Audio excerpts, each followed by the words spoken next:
रोहित पवारांची थोड्याच वेळात पत्रकार परिषद. अजित पवारांच्या विमान अपघाताबाबतच्या पत्रकार परिषदेत रोहित पवार काय बोलणार याकडे राज्याचं लक्ष.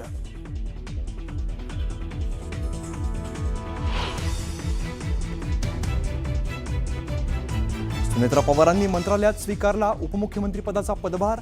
मंत्रालयातील उपमुख्यमंत्र्यांच्या दालनात राष्ट्रवादीचे मोठे नेते उपस्थित, तर पार्थ पवार भावूक झाल्याचा व्हिडिओ कॅमेऱ्यात कैद.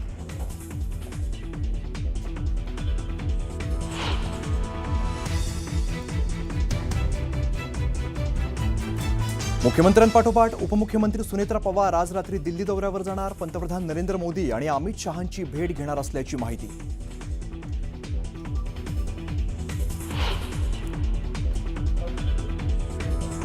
विलिनीकरणाचे वगैरे जे विषय आहेत ते त्यांच्या पक्षाचे विषय आहेत. त्या विषयात मी बोलणं योग्य होणार नाही. त्यांचा पक्ष त्या संदर्भात बोलेल. सुनेत्रा पवार राष्ट्रवादीला पुढे घेऊन जातील, मात्र विलिनीकरण हा राष्ट्रवादीचा विषय. मुख्यमंत्री देवेंद्र फडणवीसांचं विधान.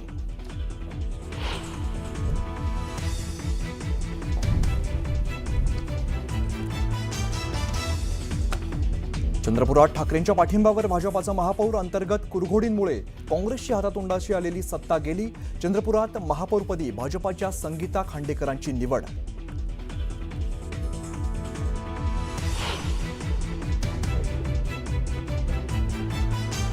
ज्यांना कार्यक्रमाचं निमंत्रण मिळालं नाही त्यांना वाईट वाटतंय. सरसंघचालकांच्या व्याख्यानाच्या कार्यक्रमावर टीका करणाऱ्या विरोधकांना मुख्यमंत्र्यांनी सुनावलं.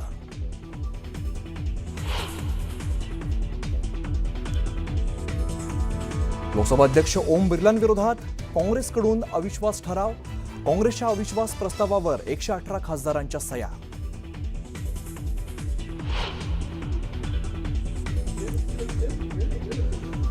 बाबा सिद्दीकी हत्या प्रकरणातील सर्व आरोपींना विशेष मकोका कोर्टासमोर केलं हजर. सर्व आरोपींवरती आरोप निश्चित. 24 तारखेपासून सुनावणीला सुरुवात होणार.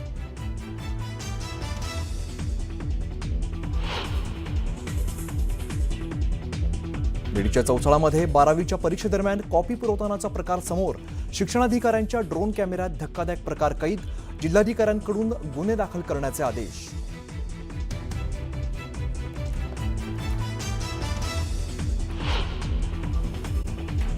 दरम्यान चंद्रपूरमध्ये ठाकरेंच्या सेनेनं भाजपला पाठिंबा दिला. मात्र ठाकरेंची शिवसेना भाजप सोबत जाणार नाही असं संजय राऊतांनी म्हटलं होतं. मात्र या विपरीत चंद्रपुरात भाजपला ठाकरेंच्या शिवसेनेनं पाठिंबा दिलाय. या परस्पर विरोधी कृतीमुळे संजय शिरसाट यांनी संजय राऊतांना टोला लगावलाय. पाहूयात. शिवसेना पक्षप्रमुख उद्धव ठाकरे यांनी स्पष्ट सूचना चंद्रपूरच्या आमच्या पदाधिकाऱ्यांना दिलेल्या आहेत. एक वेळ विरोधी पक्षात आपल्याला बसावं लागलं तरी चालेल, पण भारतीय जनता पक्षाला मदत होईल किंवा भारतीय जनता पक्षाची सत्ता स्थापन होईल अशा प्रकारची कोणतीही पावलं किंवा भूमिका आपल्याला घेता येणार नाही. त्याच्यामुळे भूमिका स्पष्ट आहे. संजय राऊत हा खोटारडा माणूस आहे.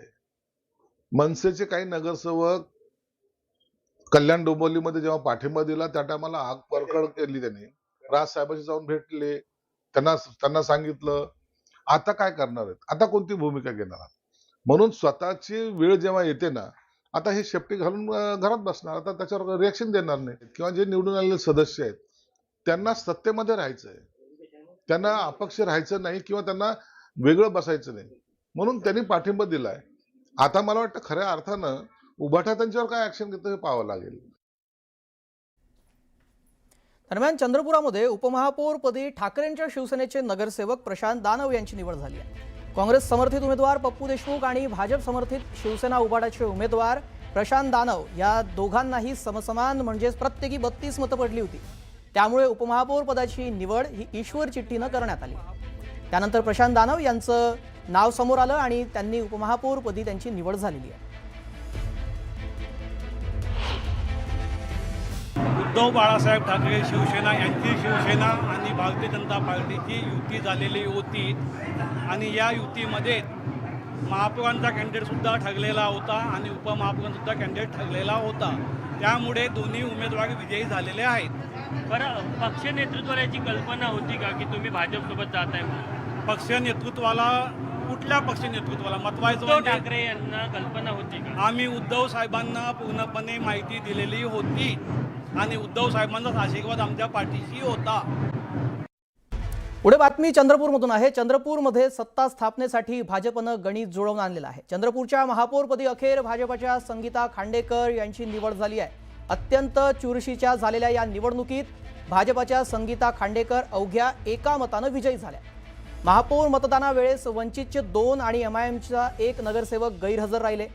काँग्रेसच्या महापौर पदाच्या उमेदवाराला 31 मतं पडली आणि अवघ्या एका मतानं त्याचा पराभव झाला. शिवसेना उद्धव बाळासाहेब ठाकरे पक्षानं भाजपाला पाठिंबा दिल्यानं काँग्रेसला इथं मोठा धक्का बसलाय. चंद्रपूरमध्ये सर्वाधिक नगरसेवक निवडून येऊनही काँग्रेसला महापौर पद गमवावं लागलंय.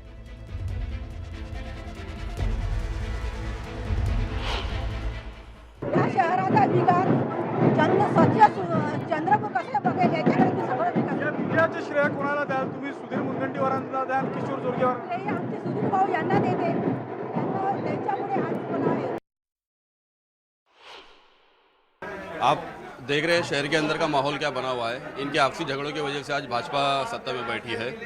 MIM पार्टी सतत रहने की वजह यह है कि 16 तारीख को रिजल्ट होने के बाद में अभी तक के किसी भी कांग्रेस के बड़े नेता ने MIM पार्टी से संपर्क नहीं किया, नहीं मिला, तो हम क्यों उनको समर्थन दें? अगर जब इनको हमारी ज़रूरत नहीं, जब हमारा मैसेज इन तक पहुंचता है तो ये लोगों का स्टेटमेंट ये होता है कि MIM की हमको ज़रूरत नहीं है, तो हमारे को उनकी ज़रूरत नहीं है. जो हमारे उलमाओं का, जो हमारे समाज का, जो हमारा अगर कभी मान सम्मान करा गया, MIM पार्टी उनके साथ में खड़े रहेगी. तटातटाच्या राजकारणामुळे चंद्रपूरमध्ये आलेली संधी तुमच्या हातची गेलेली आहे. आमचे सब जो महाविकास आघाडीचे होते ते आमच्या सोबत नाही आले म्हणून ते झाले आहे. आमचे 27 होते, महाविकास आघाडीचे उभाटाचे 6 होते, हे आमच्या सोबत नाही आले म्हणून आमची सत्ता नाही बसली. या गटातटाच्या भांडणामुळेच तुम्हाला सत्तेपासून गटातट आमची सत्ता जो एकच होते, आम्ही 27 नगरसेवक निवडून आले, आम्ही सर्व एकीकडे होते, पण महाविकास आघाडीचे जे 6 उभाटाचे होते हे आमच्या सोबत नाही आले. सोबत आमचे उभाटांचं म्हणणं आहे की खासदारांनी प्रतिसाद दिला नाही, खासदार सोबत घ्यायला तयार नव्हते, त्यामुळे सत्तेपासून दूर आमच्या सोबत नव्हती. काँग्रेसच्या हेकेखोरपणामुळे नव्हती. काँग्रेस एकत्र आहे, एकत्र. बघा असं आहे, उद्धव ठाकरे साहेबांनाही माहीत झालेलं आहे की काँग्रेससोबत जाऊन त्यांचा सत्यानाशच झालेला आहे. काँग्रेस ही विषकन्या आहे, जोही काँग्रेससोबत जाणार त्याचा सत्यानाशच होणार. आणि ही गोष्ट उद्धव ठाकरे साहेबांना आता कळून चुकली आहे. तेही भाजपसोबत जवळीक करण्याचा प्रयत्न करतात आहे आणि चंद्रपूरचा महापौर बसून त्यांनी निश्चितच त्यांचे दरवाजे भारतीय जनता पार्टीसाठी पुढे केले की भारतीय जनता पार्टीसोबत परत भारतीय जनता पार्टीसोबत हात मिळवणी करण्याचं काम या माध्यमातून त्यांनी सुरुवात केलेली आहे. ते राज्याचे नेते बसून ठरवतील. आम्ही चंद्रपूरपुरता हा पॅटर्न नवीन फॉर्म्युला आणला आणि त्यामध्ये यश मिळालं. कारण की काँग्रेस एकीकडे भांडण करत आहे, मारामाऱ्या करत आहे, गँगवार करत आहे, त्यामध्ये उभाटानी सोबत आहेत. चंद्रपूरच्या विकासासाठी भारतीय जनता पार्टीला सहकार्य केलं. भारतीय जनता पार्टी एक शिवसेना एकनाथ शिंदेजी व आता श्री संदीप गिरेजी यांच्यासोबत आमचा जो करार झाला आहे, त्या करारानुसार चंद्रपूर शहराच्या विकासामध्ये आम्ही सर्वांनी एकत्र राहायचं व चंद्रपूरच्या प्रगतीचा, विकासाचा झंझावात वेगाने करण्याचा आम्ही संकल्प केला आहे. माननीय देवेंद्रजींनी आम्हाला विश्वास दिला आहे की चंद्रपूर महानगरपालिकेच्या विकासामध्ये कुठेही आम्ही निधी कमी पडू देणार. बहुमत होतं असं म्हणता येणार नाही, पण बहुमताच्या जवळ आमचा आकडा होता. 27 भारतीय राष्ट्रीय काँग्रेस पक्षाचे आणि 3 जनविकास सेनेचे असे 31 जवळपास मेंबर आमचे झाले. पण यात आपण पाहिलं की आम्हाला ज्यांच्याकडून अपेक्षा होती, जे घटक पक्ष आमच्या सोबत राहील असं वाटलं, त्यांनी भाजपाचा पाठिंबा म्हणजे भाजपाला पाठिंबा या ठिकाणी दिला. आणि जे सेक्युलर पक्ष म्हणून वंचित असतील किंवा MIM असतील, हे देखील या ठिकाणी कुठंतरी त्यांनी अप्रत्यक्षपणे भाजपाला पाठिंबा दिला. ते तटस्थ राहिले, काही सभागृहात हजर राहिले नाही. त्याच्यामुळे या ठिकाणी आम्हाला सत्ता ही गमवावी लागली.